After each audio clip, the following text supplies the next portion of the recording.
estão, não é, os fundamentos de muitas igrejas dos nossos dias para a prática do dom de línguas e profecias, como se tem visto. O nosso intuito não é necessariamente como ponto central lidar com isso, mas certamente com um aspecto colateral do assunto é necessário que a gente também trate desse tema. É fundamental que a gente possa associar esse contexto para podermos compreender, à luz da Escritura, o que é que o apóstolo Paulo está nos ensinando acerca dos dons espetaculares como vistos aqui. Nós vamos dividir o texto em algumas sessões mais curtas e hoje nós vamos expor do verso 1 ao 5 do capítulo 14. Quero que você acompanhe comigo a leitura da Escritura. 1 Coríntios 14, versos 1 ao 5. Diz assim o apóstolo Paulo, diz assim a palavra de Deus: segui o amor e procurai com zelo os dons espirituais, mas principalmente que profetizeis. Pois quem fala em outra língua não fala a homens, senão a Deus, visto que ninguém o entende, e em espírito fala a mistérios. Mas o que profetiza fala aos homens, edificando, exortando e consolando. O que fala em outra língua, a si mesmo se edifica, mas o que profetiza edifica a igreja. Eu quisera que vós todos falasseis em outras línguas, muito mais, porém, que profetizasseis, pois quem profetiza é superior ao que fala em outras línguas, salvo se as interpretar, para que a igreja receba edificação. Para que a igreja receba edificação. Vamos, mais uma vez, à presença de Deus em oração, irmãos.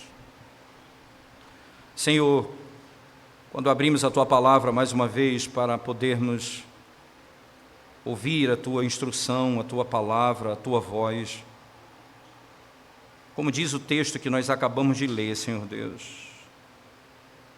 que haja edificação, Senhor Deus, no meio do Teu povo. Mas não apenas edificação, que haja consolo no meio da Tua igreja, Senhor. Que a Tua palavra produza no nosso meio consolo, exortação e edificação, para a glória do Teu nome. Em nome de Jesus nós oramos. Amém, Senhor Deus. Amém. Nós temos, na sequência do texto que Paulo escreve aos Coríntios, capítulo 14 agora, nós temos aqui alguns pontos que nós já estudamos anteriormente e precisam ser relembrados para que faça sentido o que nós vamos trabalhar aqui agora. E um dos pontos principais, irmãos, é a razão pela qual Deus concede dons à igreja. E a razão principal é a edificação do corpo de Cristo, isto é, a glória de Deus e a edificação do corpo de Cristo. O que Paulo tratou no capítulo 12 foram os dons que Deus havia dado à igreja, e dentre esses dons espetaculares, dons extraordinários, como de profecia, de falar em outras línguas. Agora, no capítulo 13, Paulo diz que, terminando o capítulo 12, ele afirma: o que eu devo buscar, irmãos, é um caminho mais excelente, o amor. Porque ainda que eu fale a língua dos anjos, ele diz, se não tiver amor, nada disso me valerá. Então, por mais que eu exercite ou exerça e pratique os dons que ele deu, se eu não tiver amor, isso não tem valor algum. Então ele vai e diz: o caminho mais excelente é o amor. Busque o amor, porque se você buscar o amor, você vai buscar os dons que são para melhor edificação da igreja. Todos os dons são dados por Deus, mas se você não o faz com base no amor, tudo o que você faz não visa o bem da igreja e o bem da glória de Deus. Daí então, ele diz claramente que todos os dons extraordinários foram ordenados por Deus e podem ser desejados pela igreja, no período do apóstolo Paulo. E que havia nesses dons alguns aspectos que são fundamentais, irmãos. Primeiro, eles tinham uma importância relativa. Não eram todos com a mesma importância. Tanto é que Paulo chega a dizer que é melhor profetizar do que falar em línguas aqui no texto. Só se aquele que falar em línguas tiver o intérprete, então logo haverá também edificação, porque haverá entendimento daquilo que está sendo falado. Mas existe aqui claramente na visão, na linguagem paulina, existe importância relativa dos dons diferentes. E que o amor era aquilo que tinha mais valor do que qualquer outro dom. Então, de acordo com esses princípios, o apóstolo vai exortar os seus leitores e aqui exortar a todos nós a seguir o amor. Perceba que no capítulo 14, verso 1, ele vai, assim como ele encerra o capítulo 12, eu vou lhes mostrar um caminho mais excelente, e no capítulo 13 ele mostra que o amor precede a todos os dons, e que qual é a natureza do amor, e terceiro, que o amor permanecerá, ele é maior do que a fé e do que a própria esperança. Agora, no capítulo 14, ele diz: seguir o amor, seguir o amor. É importante entendermos que Paulo continua com a mesma tese. Por isso, então, o amor é que vai fazer com que você busque os dons para o fim próprio, que é para a edificação da igreja. A primeira coisa que eu devo buscar, então, antes de qualquer coisa, diz o apóstolo Paulo, é o amor. Então, siga o amor, persegui o amor. E como isso é importante, já no primeiro momento, irmãos, com uma aplicação direta, não é? Então não é algo que parece simplesmente natural. Paulo diz que eu tenho que seguir o amor e procurai com zelo os dons espirituais. Antes de procurar com zelo, veja, eu tenho aqui 3 verbos extraordinários nesse primeiro verso, no capítulo 14, o primeiro verbo é seguir, o segundo verbo é procurar, e o terceiro verbo é profetizar. Então eu devo seguir o amor, eu devo ir após o amor, eu devo lutar contra a minha própria vida, o meu individualismo, a minha carnalidade, o desejo de viver para mim mesmo, eu devo seguir o amor. E isso significa cada vez mais me apegar ao Evangelho, cada vez mais conhecer o Evangelho de Cristo, que é o amor de Deus manifestado para conosco. Seguindo o amor, o segundo verbo é, eu vou procurar com zelo,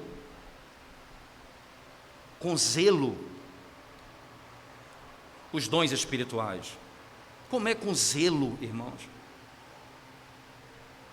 Porque se o amor é aquilo que eu busco, eu quero viver para servir, não para ser servido. Aquilo que Deus me deu é para o serviço do reino, é para a igreja, é para a glória de Deus. E eu vou perseguir esse dom, mas principalmente que profetizeis. Mas qual é o maior bem de todos? O amor. Não é errado desejar dons espirituais. É errado desejar dons espirituais sem o amor. Sem que eu sirva. Charles Hodge, comentando 1 Coríntios, diz: o amor é mais importante do que os dons miraculosos. Ele não disse que os dons não devem ser buscados. Não é isso que ele está dizendo. O que ele disse é que primeiramente, prioritariamente, eu devo buscar o amor.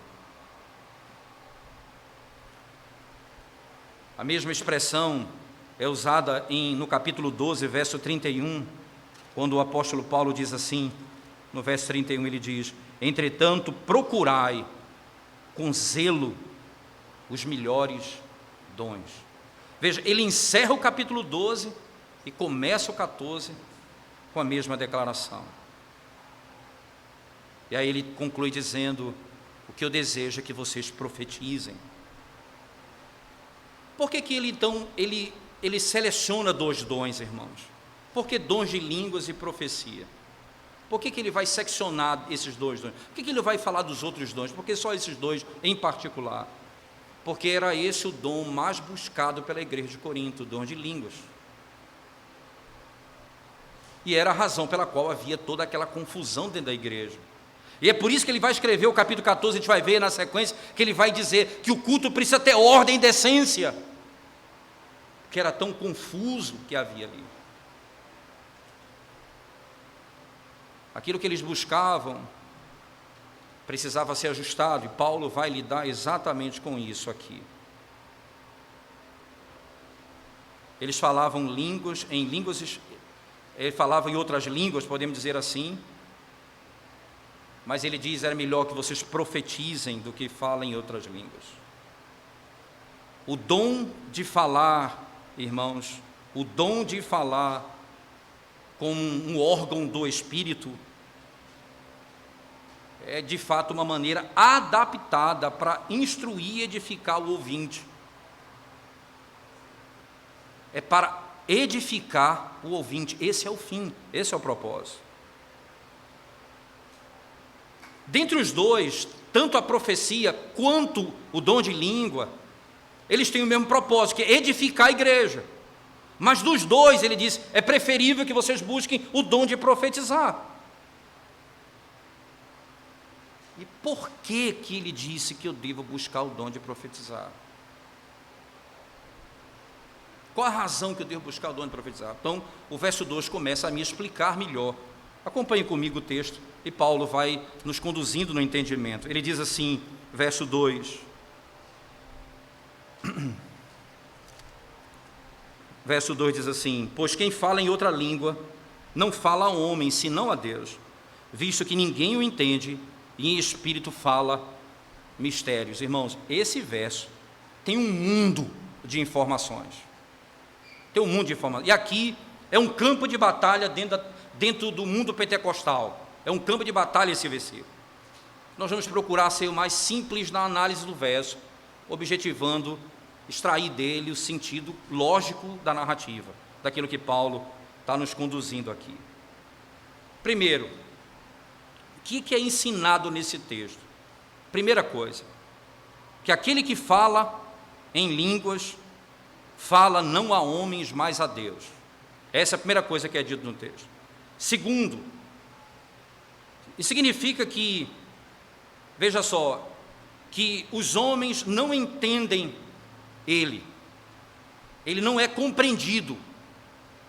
Terceiro, a razão pela qual ele não é compreendido, não é entendido, está no meio da comunicação, não nas coisas comunicadas. Veja, o problema não está no meio da está no meio da comunicação, isto é, por meio do que isso é comunicado, não na própria comunicação, ou melhor, na coisa informada.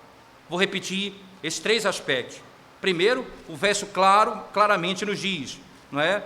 Primeiro, ele diz assim: pois quem fala em outra língua não fala a homem, senão a Deus. Primeira coisa. Segunda coisa importante, não é? Isso significa que nenhum homem entende aquilo que é dito. O homem não entende o que está sendo dito. Terceiro, que as razões de não ser entendido, ou daquilo que está sendo falado não ser compreendido pelo homem, está no meio da comunicação, isto é, na maneira como é comunicada, não na coisa comunicada. Porque ele diz o seguinte, irmãos: porque nós falamos a homens, não a Deus. Veja, não falamos com homens. O verso diz assim: pois quem fala em outra língua não fala a homens, senão a Deus. Não fala a homens, senão ao próprio Deus. O que ele está querendo dizer aqui, irmãos? Ele não fala, não por homens, mas ele fala por Deus. Não por homens, mas por Deus. A sua comunicação está com Deus e não com o homem. Porque nenhum homem vai entendê-lo. Literalmente o que está escrito é: nenhum homem ouve. Ele ouve os sons que foram articulados, mas ele não compreende o que está sendo dito. Ele ouve o que está sendo dito, mas ele não compreende o que está sendo dito, porque não é compreensível. O que está sendo informado aqui, irmãos, é que não é que ninguém não compreende. As pessoas que estão presentes ali não compreendem o que está sendo dito. Eles falam a Deus e não a homens, porque as pessoas ali não compreendiam o que está sendo falado. É importante frisar isso, é porque não está sendo, com essa lógica, muitas pessoas dizem o seguinte, é porque como o verso 13, o capítulo 13 diz, ainda que eu fale a língua de anjos, lembra? Então a língua de anjos, muita gente pensa que é isso que está sendo falado aqui, língua que ninguém compreende.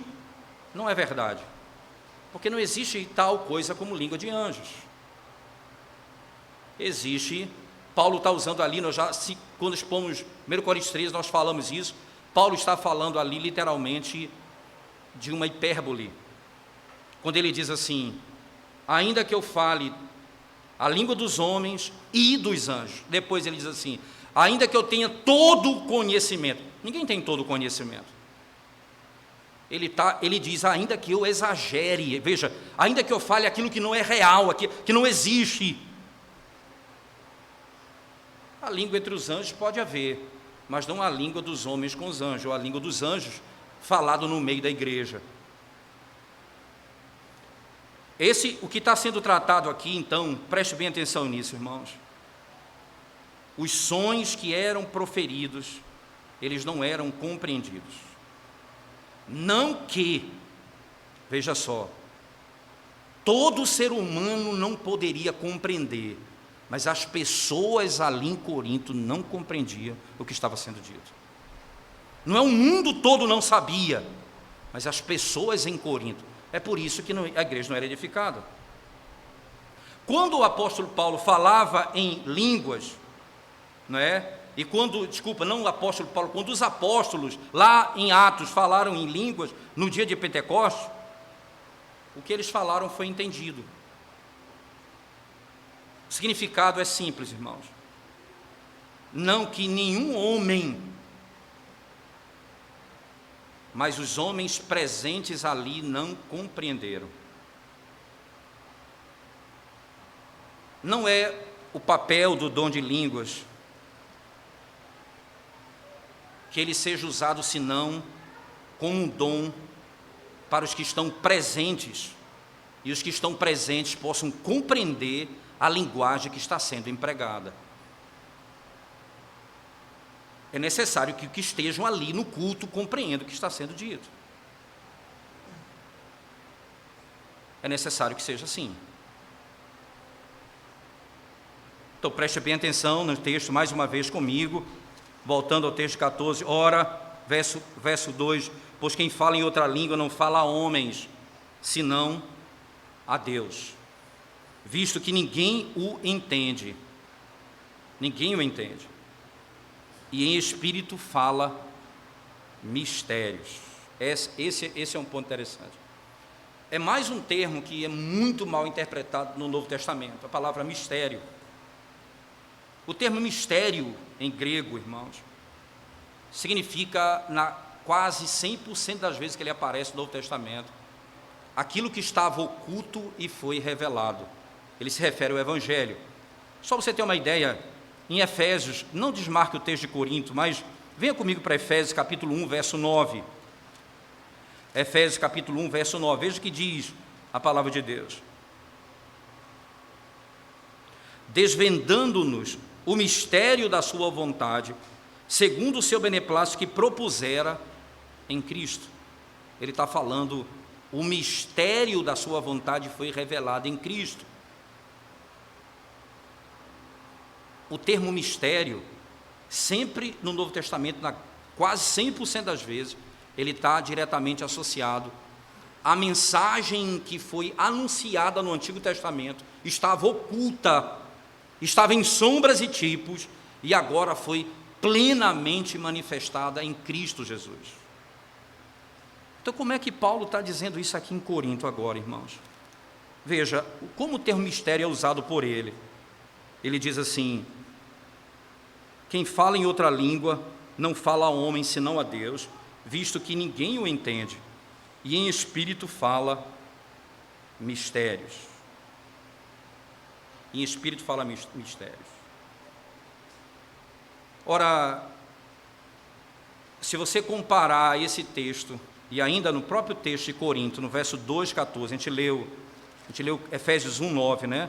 Mas no próprio texto de Corinto, capítulo 2, verso 14, veja o que diz o texto sagrado, diz assim: ora, o homem natural não aceita as coisas do Espírito de Deus, porque eles são loucura, e não pode entendê-las, porque elas se discernem espiritualmente.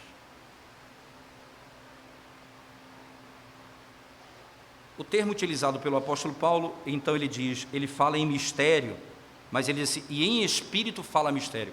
Aí a nossa Bíblia traduz a palavra espírito com letra minúscula, e na atualizada pelo menos está assim. E aí o leitor, ele pensa que ele está falando, não é? Ele diz assim, olha, em espírito fala mistério, como se fosse no interior dele, no íntimo dele. Não existe essa distinção no grego. A palavra espírito em grego, ela não está com letra maiúscula ou minúscula, ela é compreendida de acordo com o contexto, claramente. E o que está sendo dito aqui, irmãos, não é outra coisa senão, ele fala no espírito os mistérios, ele está falando nova revelação, ele está falando, ele está profetizando, e ela só terá poder de profecia se alguém interpretar e o povo entender, porque o objetivo é edificar, não há como compreender se o Espírito não revelar. O que Paulo está estabelecendo aqui, é claro, o uso da palavra Espírito, claramente em referência ao Espírito Santo, porque, irmãos, em todas as epístolas paulinas, e especialmente na carta aos Coríntios, é essa a conexão que ele faz. Segunda coisa importante, a expressão falar, não é, pelo Espírito, é uma frase estabelecida dentro da Escritura. Significa, irmãos, falar sobre a condução do Espírito Santo. Falar sobre a condução do Espírito. Esse é o sentido do texto. Quando o Espírito é para ser distinguido, irmãos, do entendimento, ele designa a ideia de afeição, de sentido, né? Poderia ser, mas aqui ele não está fazendo distinção com nenhum tipo de sentido. Ele está fazendo distinção claramente, não é, com o conhecimento. Ele fala, e o texto é muito claro, e é importante frisar isso, quando ele diz assim, e entende, e em espírito fala mistério, e fala mistério. O significado que nós chegamos, irmãos, nessa interpretação, ela é natural, e ela está naturalmente conectada com toda a Escritura e todo o texto, né? Aquele que fala em línguas, veja só, aquele que fala em línguas, isso é um ponto contrário, né? Ele não é compreendido, entretanto, guiado pelo Espírito, ele fala mistérios. Mistérios, mais uma vez, ele fala aquilo que é o Evangelho, que estava oculto e que passa agora a ser conhecido. O que ele fala? Ele fala mistérios. E no meio pentecostal, de modo geral, as pessoas dizem assim, eu tenho um mistério para lhe falar, e o mistério é algo que não é revelado na Escritura, é um mistério mesmo. Mas sempre que a palavra mistério aparece no Novo Testamento, o conceito claro é revelação da obra de Cristo, da pessoa de Cristo, que estava oculta no Antigo Testamento e agora foi revelada no Novo Testamento. Que foi revelada no Novo Testamento. A implicação é clara, irmãos, é que esses dons de línguas, eles eram estrangeiros para os ouvintes, e por isso eles não podiam entendê-lo. Se não houvesse o intérprete, aquilo que era falado era estrangeiro. Outro ponto que eu preciso frisar aqui com os irmãos: não existe tal expressão como línguas estranhas. Essa palavra estranha, por si só, ela causa um espanto para quem lê. Língua estranha, então, porque a palavra estranha, ela é estrangeira, certo? Não existe esse complemento, apenas a glossolalia é o termo grego. Então, que a palavra glossa é língua, é o falar numa língua humana, é o falar numa língua que tem sentido, significado. Tanto é que as pessoas vão compreender o que está sendo dito, eu vou entender o que está sendo dito. Por que só aquele indivíduo entende e o outro não entende? Porque ele fala aquela língua, ele compreende o que está sendo dito, mas os outros não compreendem. Então, se não houver um intérprete, é que ele fica calado. Porque o objetivo é que haja edificação para eles. Edificação para eles. Eles não compreendem. Ele fala, ele é edificado, mas o objetivo é por isso que você vai seguir o amor, porque o dom não é você simplesmente ser edificado, mas a igreja ser edificada e consolada. Se o dom que Deus deu não serve para esse fim, então ele diz: prefira a profecia ao dom de língua. É o que Paulo está enfatizando aqui.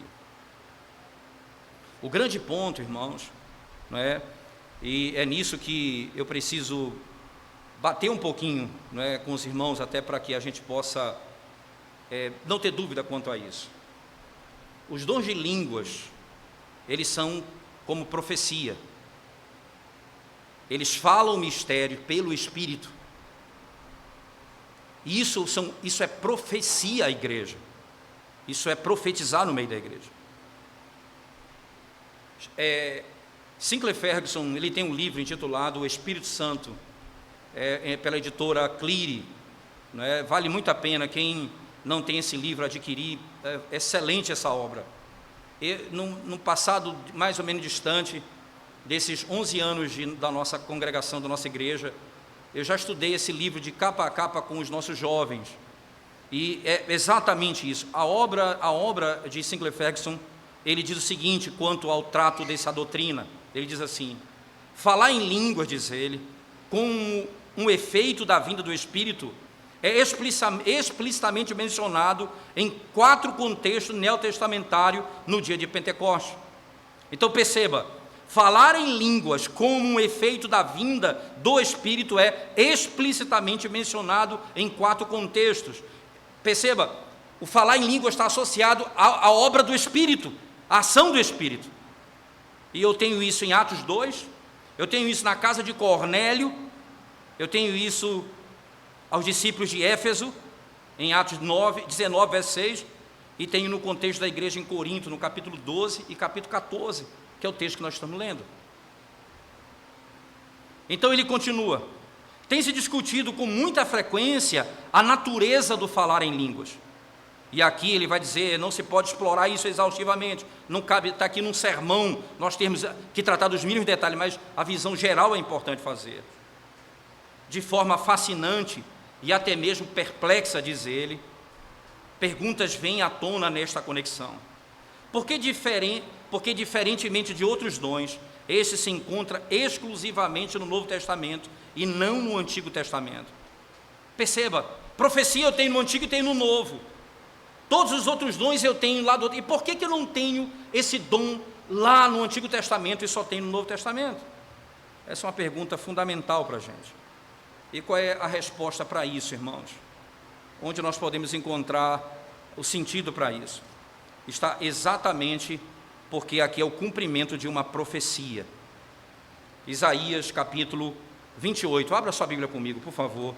Isaías 28, verso 11 e 12. Isaías capítulo 28.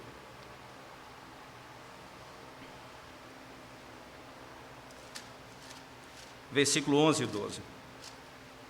Diz assim o texto sagrado: pelo que por lábios gaguejantes e por língua estranha falará o Senhor a este povo, ao qual ele disse: este é o descanso, dai descanso ao cansado, e este é o refrigério, mas não quiseram ouvir. Esse texto não desmarca, ele é citado em 1 Coríntios 14, versículo 21. Veja lá, por favor, 1 Coríntios 14, verso 21, ele diz assim, no verso 21: na lei está escrito: falarei a este povo por homens de outras línguas e por lábios de outros povos, e nem assim me ouvirão, diz o Senhor. O que é que Paulo está explicando aqui, citando esse texto de Corinto, irmãos? O língua era um sinal não para os crentes, mas para os incrédulos. Veja o verso 22 de 1 Coríntios 14. Veja, as palavras de Paulo são claras. Nós lemos o 21, mas no 14 ele diz assim, ou melhor, no 22 ele diz assim: de sorte que as línguas constituem sinal não para os crentes, mas para os incrédulos. Mas a profecia não é para os incrédulos, e sim para os que creem. Mesmo a língua tendo a natureza profética, isto é, o Espírito falando em mistério, por meio daquele que fala, a língua, ela era um sinal de juízo de Deus contra Israel, contra a nação de Israel. As línguas servem para o apóstolo Paulo, parcialmente como um sinal do juízo de Deus sobre o povo pactual.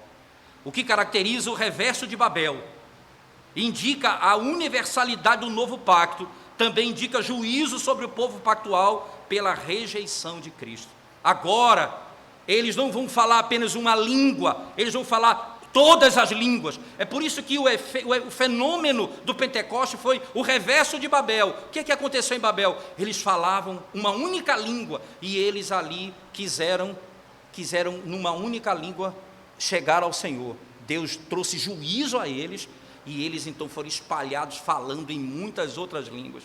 O reverso é exatamente o que acontece no Pentecostes. Agora, muitas línguas ao redor, e todos compreendem pelo Espírito a mensagem do Evangelho.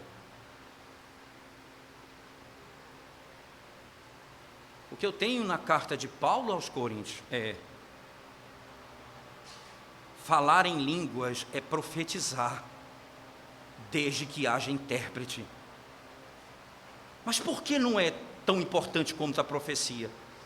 Porque primeiro é um sinal do juízo, ele vai dizer na sequência do capítulo 14. Segundo, porque precisa de um segundo dom de intérprete. Já a profecia, ele falava na língua do povo a palavra de Deus, para a edificação, para a exortação e para o consolo. Não apenas a profecia cessou, porque toda ela está revelada nas Escrituras Sagradas, mas também os dons de línguas cessaram, uma vez que eles eram proféticos. Por que então se mantém o dom de profecia hoje? Porque muita gente acredita que é simplesmente para edificação individual. Paulo mesmo falando, quando afirma, dizendo: fala com Deus, não com homens. Ele diz, literalmente no texto, que ele fala no Espírito mistérios. É pelo Espírito que ele está falando. Isso é profecia, irmãos. Revelação. Se ainda há dom de língua hoje, ainda há revelação hoje. E se há revelação hoje, a Escritura não foi fechada. O cânon não é suficiente. A palavra não é suficiente para a igreja. Consequentemente, isso é um reverso de tudo aquilo que nós cremos. É por isso que os nossos pais, no capítulo 1 da Confissão de Fé, eles vão declarar abertamente isso. Cessou todos os meios pelos quais Deus revelou sua vontade antigamente aos homens. Todos esses meios cessaram. Por quê? Porque agora nós temos toda a palavra nas nossas mãos, e aqui nós analisamos a Escritura pelo Espírito de Deus, que ilumina a nossa mente para compreendê-la. Nós não precisamos de novas revelações. Então, o verso 3 do capítulo 14, Paulo vai continuar o seu argumento, irmãos, dizendo primeiro, no verso 2, afirmando categoricamente: pois quem fala em outra língua não fala ao homem, senão a Deus, visto que ninguém o entende, e em espírito fala mistérios. Mas o que profetiza fala aos homens, edificando, exortando e consolando. O profeta falava na língua nativa dos seus ouvintes. Jonas chegou em Nínive, anunciou a palavra e eles se converteram. Aqui está o caso, irmãos. Essa é a diferença entre os dois, línguas e profecia. Um foi entendido, o outro não foi entendido. O profeta falava com o objetivo da edificação. O profeta tinha o objetivo, a edificação. Ele edificava a igreja, seja por exortação ou por conforto. Seria exatamente esse sentido do texto, quando no verso 3 ele diz assim, veja, mas o que profetiza fala aos homens, edificando, exortando e consolando. Entenda, como é que ele edifica a igreja? Seja exortando ou seja consolando. Não importa. Não importa como, derramando sobre os corações deles o consolo do Espírito, ou conformando, dando consolo a eles no sofrimento, ou exortando-os a fazer aquilo que eles criam. Não importa, o profeta falava visando a edificação da igreja. Para a edificação da igreja. Hoje, você tem práticas estranhíssimas no meio da igreja. Quando eu ainda viajava muito a Belém, na minha época de estudante de seminário, então eu conheci uma família de uma igreja batista, que o filho dela estava terminando o relacionamento porque teve uma profetisa na igreja que declarou que aquela não era a moça que ele ia casar, e ele então ia casar com uma outra moça que eles declararam que era a moça que Deus havia ordenado. Usando a profecia para engano, era algo inusitado no meio da igreja.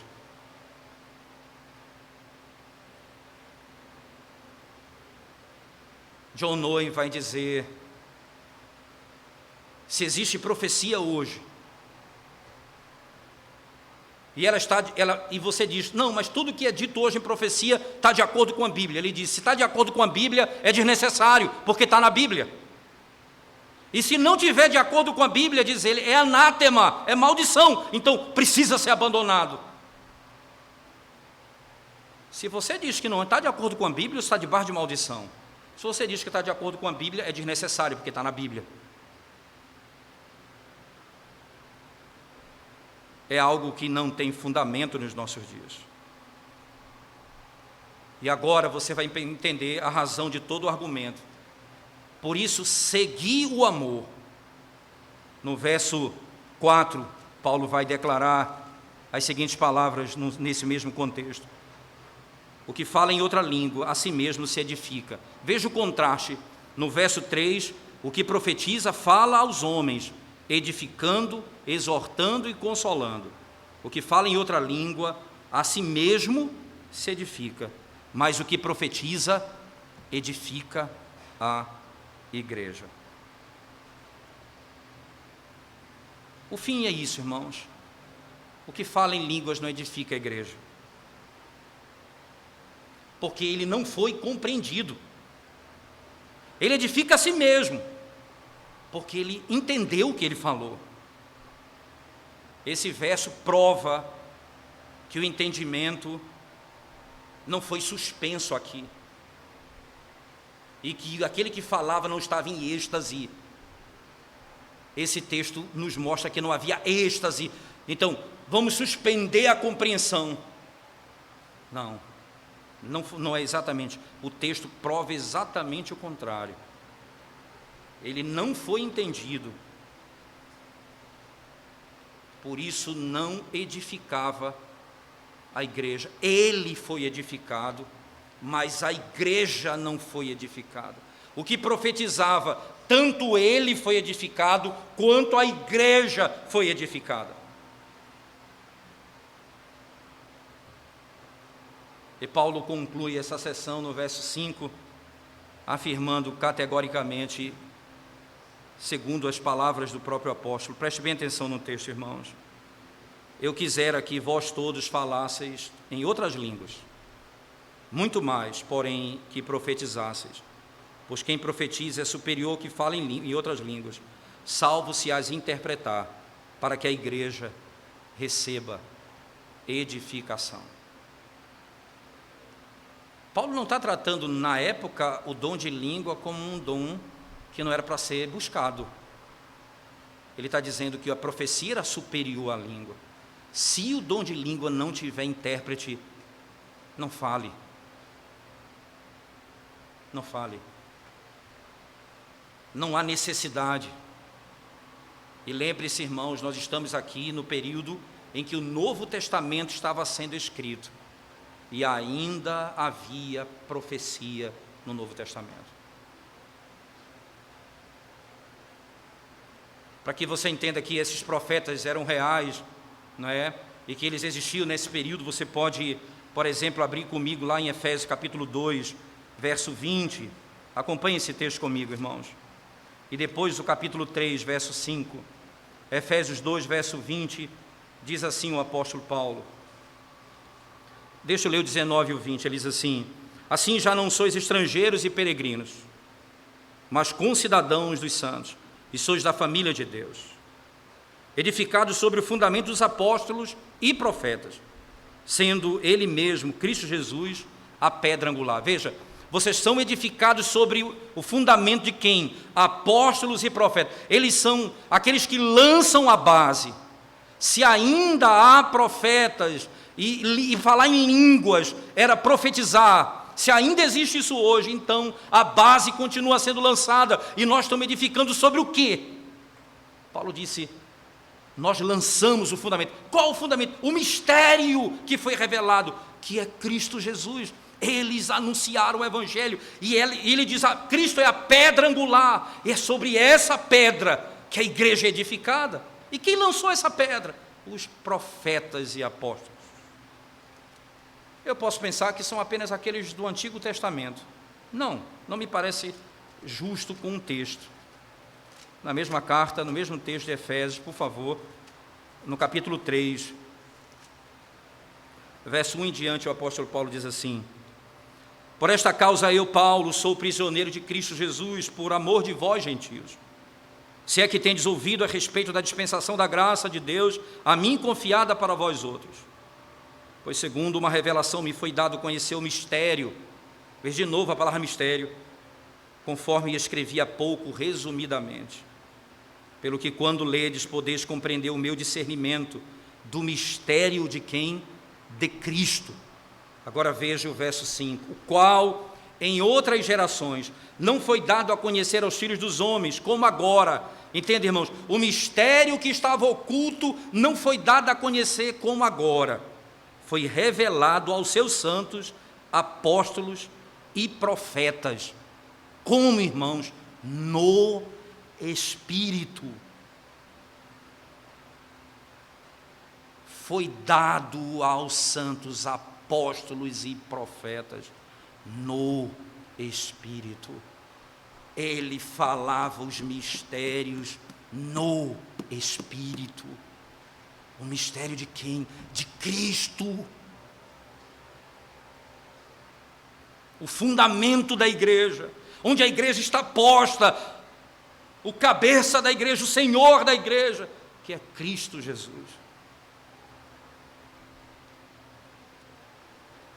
Por isso, Paulo encerra o capítulo, essa sessão que nós decidimos estabelecer até o verso 5, dizendo: Eu quisera que vós todos falassem outras línguas, muito mais, porém, que profetizasseis, pois quem profetiza é superior ao que fala em outras línguas, salvo se interpretar, para que a igreja receba edificação. Qual o fim? Para que a igreja seja edificada. Ela é edificada sobre o mistério que foi revelado, a pedra angular que é Cristo. Quem lançou as bases? Os profetas e os apóstolos. Nós edificamos sobre este fundamento. Nós temos a palavra de Deus e temos o Espírito de Deus que nos ilumina o entendimento para compreendermos a vontade de Deus revelada na sua palavra. Essa é a pregação do Evangelho. Nenhum dom foi dado por Deus senão para a edificação do corpo de Cristo.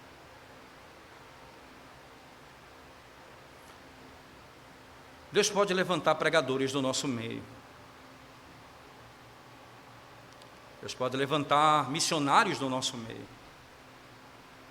Queira Deus fazer isso no nosso meio, para que Recife, Pernambuco, Brasil e o mundo conheçam os mistérios do Evangelho, ocultos no Antigo Testamento e revelados agora pelo Espírito no Novo Testamento.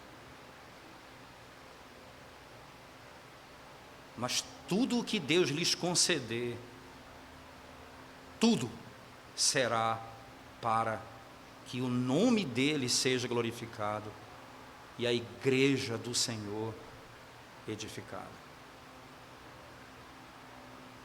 Você sabe qual era o maior problema da igreja de Corinto, irmãos? Individualismo, divisão, briga.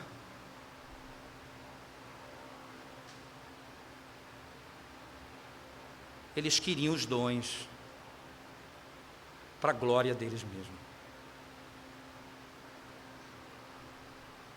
O apóstolo Paulo escreve o capítulo 5 dizendo: me assusta que haja no meio de vós um jovem que se deita com sua madrasta e vocês não fazem nada.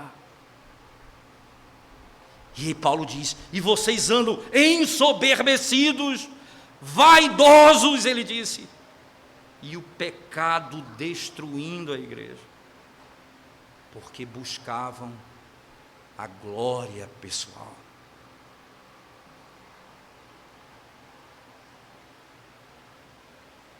Paulo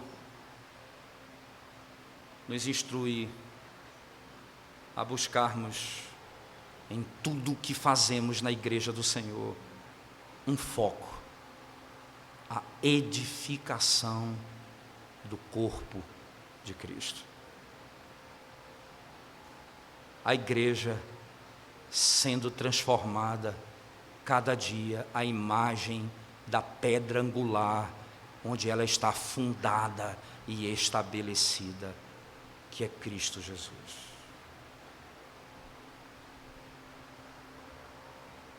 Vamos orar ao Senhor. Curve sua cabeça nesse momento, vamos orar ao Senhor. Graças te damos, ó Deus, pelo privilégio de podermos ouvir a Tua palavra e sermos desafiados a viver segundo aquilo que o Senhor tem proposto para nós. Quanto interesse pessoal, quanto interesse, e nós pedimos misericórdia sobre nossas almas.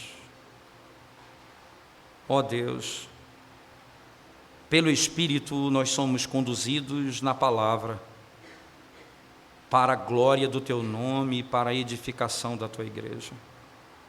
Ajuda-nos em todas as coisas, de todas as formas, vivermos para esse fim, somente esse fim, a Tua glória e a edificação do corpo de Cristo. Em nome de Jesus.